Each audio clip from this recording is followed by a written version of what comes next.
Histoire de la naissance du Seigneur Jésus-Christ, telle que relatée par les Saintes Écritures.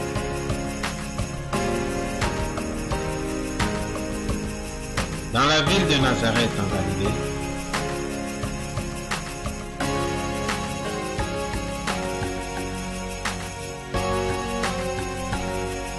vivait une jeune fille appelée Marie.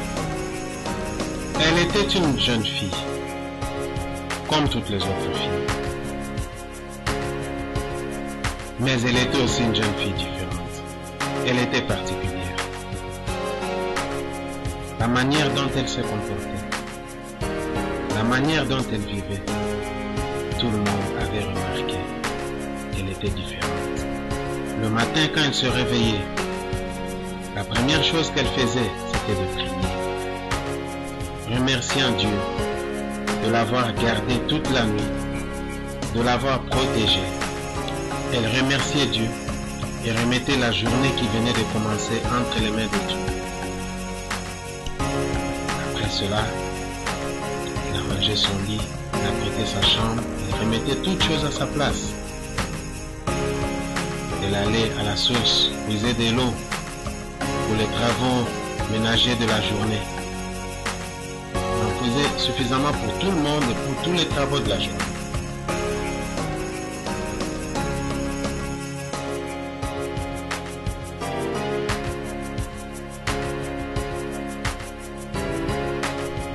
Ensuite, elle arrangeait la maison.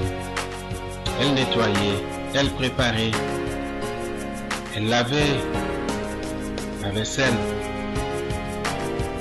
elle nettoyait les habits.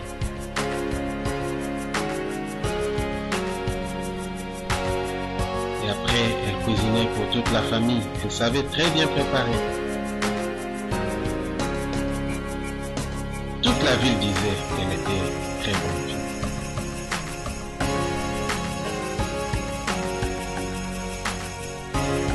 Aussi beaucoup.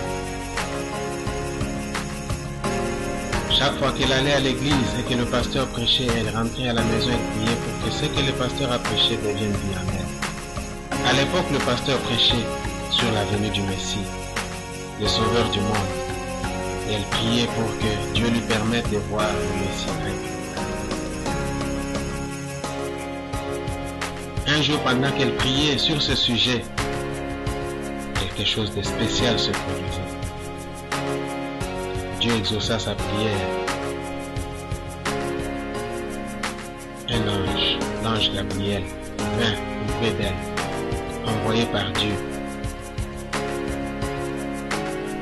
L'ange Gabriel lui dit: Marie, Dieu a vu tes bonnes œuvres. Dieu a vu comment tu travailles dur pour tes parents. Dieu a vu comment tu es une très bonne fille. Et il m'a envoyé pour te dire que tu vas avoir un bébé. Et ce bébé sera appelé Jésus. C'est lui, le Sauveur, que le pasteur prêche à l'église. Marie était très émue. Elle était très excitée, elle savait quoi faire. Elle courut vite allant voir sa cousine Élisabeth, qui vivait non loin de chez elle. Elle alla lui raconter tout ce qui était arrivé, tout ce que l'ange lui avait dit. Elle dit cela à Élisabeth. Elles étaient toutes deux très excitées. Élisabeth lui raconta aussi que l'ange était venu quelques mois auparavant auprès de son mari. Il a dit qu'Élisabeth aussi allait avoir un bébé. Élisabeth avait déjà le bébé dans son ventre. Elles étaient toutes deux très contentes. Elles ont commencé à discuter, parler des Écritures qui parlaient de la venue du Messie. Comment le pasteur prêchait à l'église sur le Messie. Plus les jours passaient, le bébé dans le ventre de Marie commençait à bouger. Chaque jour, le bébé bougeait de plus en plus. Et Marie a commencé à avoir des douleurs.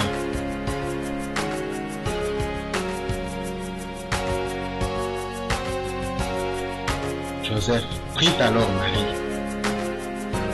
Ils quittèrent Nazareth. Ils allèrent à Bethléem. C'était un long voyage. Joseph mit Marie sur un âne. Ils firent ce long voyage de Nazareth à Bethléem. Arrivé sur place à Bethléem, Joseph devait trouver un endroit pour que Marie puisse accoucher. Mais il n'y avait pas de place. Tous les hôtels étaient pleins. Alors, Joseph trouva seulement un petit espace dans une étable, un endroit où on garde les brebis. Oui, c'est seulement là qu'il y avait un endroit pour que Marie puisse donner naissance à son bébé.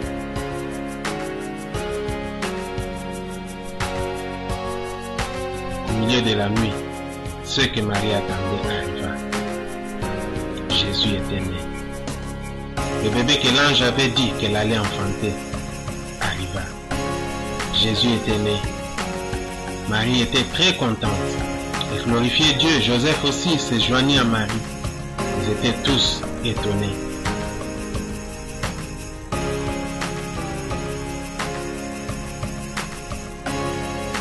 Marie enveloppa le bébé dans un drap et le plaça dans une mangeoire pour brebis, une crèche. Elle regardait son bébé.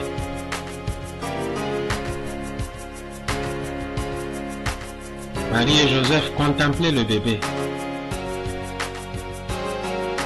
Ils étaient très contents et regardaient avec joie. Ils commencèrent même à chanter des cantiques pour le bébé qui était né. Les anges descendirent aussi et commencèrent à chanter aussi, sonnant la trompette, chantant, glorifiant Dieu pour la naissance de Jésus. Un ange alla dire aux bergers qui gardaient leurs brebis à côté que Jésus était né. Et les bergers prirent leurs moutons, leurs brebis et leurs agneaux. Tous y descendirent ensemble et se joignirent à Marie, à Joseph et aux anges. Et ils commencèrent à chanter pour Jésus. Il y avait quelque part, dans un pays lointain, en Orient, des hommes de science, des astrologues, des mages, qui observaient les étoiles, et ils avaient vu une étoile briller d'une manière particulière. Ils ont compris que Jésus était né sur la terre, parce qu'ils attendaient aussi de voir Jésus. Vite, ils préparèrent leur colis. Ils se mirent en chemin sur des chameaux. C'était un long voyage, quittant leur pays en Orient pour aller à Bethléem voir Jésus.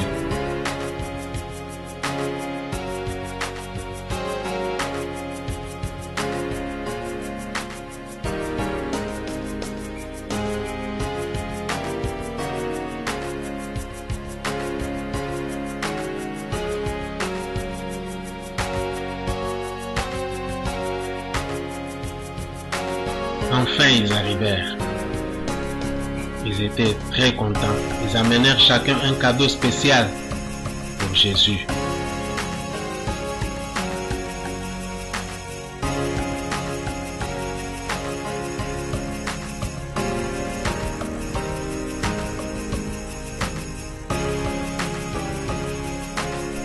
Après, Marie et Joseph amenèrent Jésus au temple pour que le pasteur prie pour lui.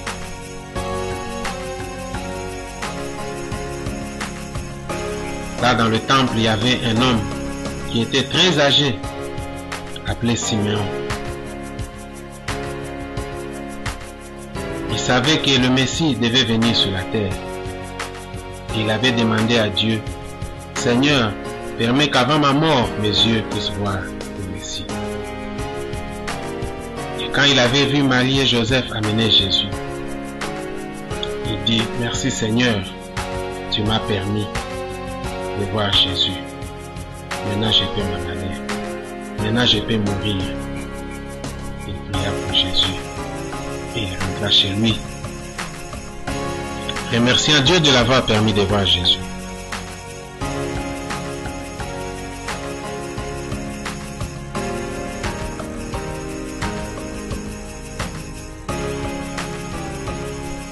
Marie et Joseph ramenèrent Jésus à la maison. Jésus commença à grandir comme tout enfant, mais il n'était pas comme tous les enfants. Il était un enfant différent. Et tout le monde voyait que c'était un enfant différent, un enfant particulier. Oui, Jésus était le Sauveur de Dieu.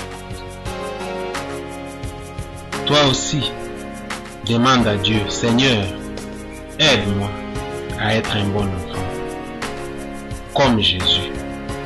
Aide-moi à grandir aussi, comme Jésus, à être obéissant à mes parents comme Jésus. Fais cette prière, entre dans la chambre, prie au Seigneur de t'accorder cette grâce.